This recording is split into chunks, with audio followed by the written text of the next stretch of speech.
It's Thursday, March 25th. I'm Lucy Steiner. And I'm Sam Cedar. Which of these stories will you be talking about today?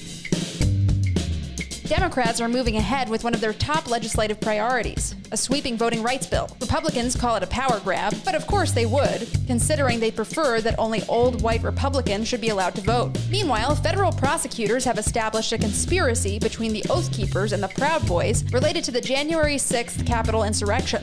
Court papers show they expected Donald Trump to declare martial law to stay in power. And lastly, a federal moratorium on evictions expires next week. Fortunately, the Biden administration is looking at extending it at least through July. You are listening to Majority FM's AM Quickie, and these are the stories you need to know.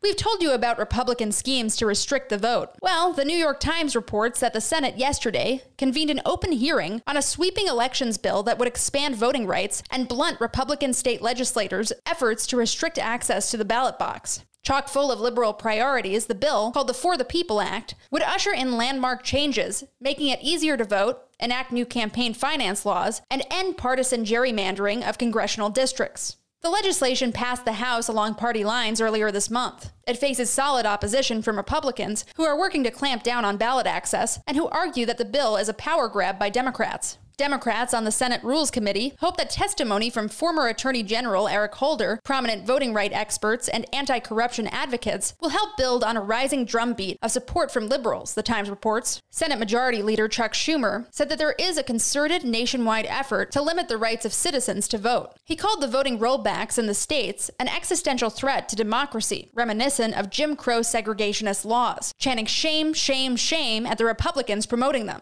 So far, not a single Republican supports the nearly 800-page bill, the Times reports. Democrats' best hope for enacting the legislation increasingly appears to be to try to leverage its voting protections to justify triggering the Senate's so-called nuclear option, the elimination of the filibuster rule requiring 60 votes, rather than a simple majority, to advance most bills. Increasingly, it seems like Democrats will need to end the filibuster to get anything done at all. A conspiracy was afoot.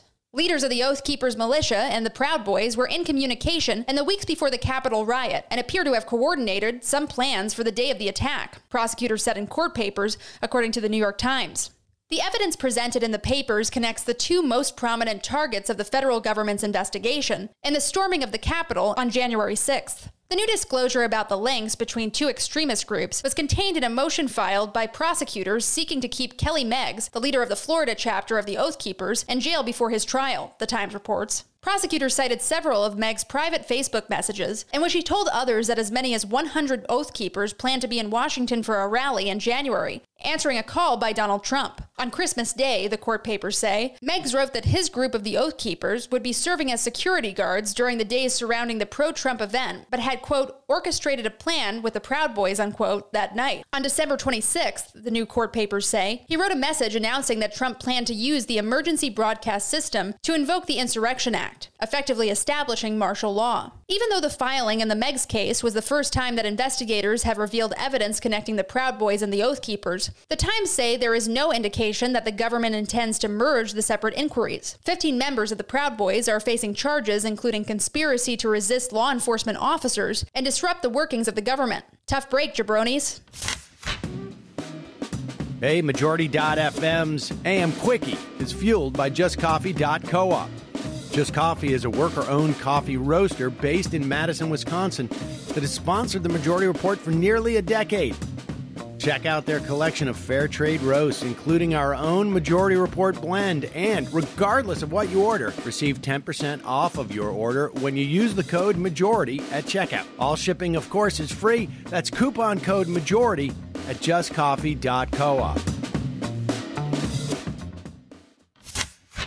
The clock's ticking on many renters, and the Washington Post reports that the Biden administration is weighing whether to extend a soon-expiring federal policy that prohibits landlords from evicting their cash-strapped tenants, as the U.S. government seeks to buy more time for an estimated 10 million families who have fallen behind on their rent. The extension under discussion could run at least through July. Without it, the federal eviction ban is set to lapse in 6 days. The issue has taken on fresh urgency at a time when the federal government is racing to distribute roughly $47 billion in new coronavirus relief to families still struggling to pay off back due rent and ever-mounting utility bills. Lawmakers acknowledge the federal eviction moratorium isn't perfect, the Post reports. Housing advocates fear fast-moving lawsuits could impede its future, and some Biden administration officials have even questioned whether the federal government has the authority to extend it. But there is nonetheless broad agreement that a continuation of the federal eviction ban is essential to prevent millions of people from being forced onto the streets as they await financial assistance.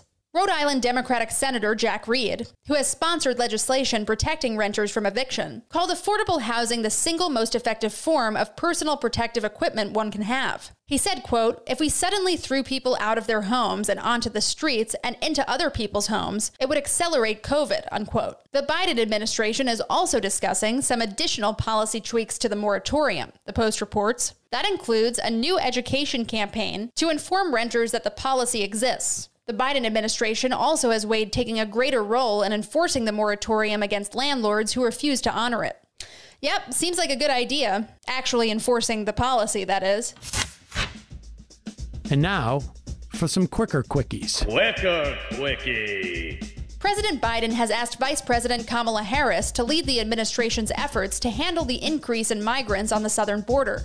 The Los Angeles Times reports her responsibilities will involve diplomatic relations with El Salvador, Guatemala, and Honduras, where many of the migrants begin their journey. Time will tell if the U.S. is really prepared to help improve the situation in those countries. Governor Ralph Northam signed a bill yesterday banning the death penalty, making Virginia the first of the old Confederate states to do so, the Washington Post reports. Over the past 400 years, Virginia has executed more prisoners than any other state. It is the second most prolific death penalty state of the modern era, besides Texas. The Senate yesterday voted 52-48 to confirm Rachel Levine as the nation's Assistant Secretary for Health, making her the highest-ranking openly transgender official in U.S. history, according to the Post. The Assistant Secretary for Health oversees the broad portfolio of public health initiatives, and President Biden has said that Levine will play a key role in the nation's coronavirus response, which is sure to drive Republicans insane.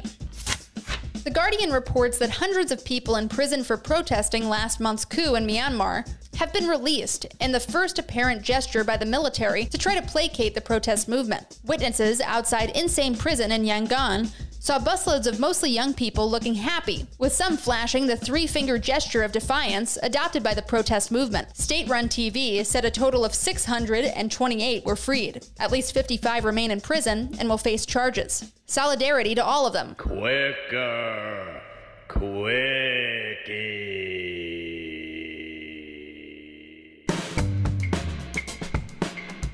That's all for the AM Quickie today. Join us this afternoon on The Majority Report.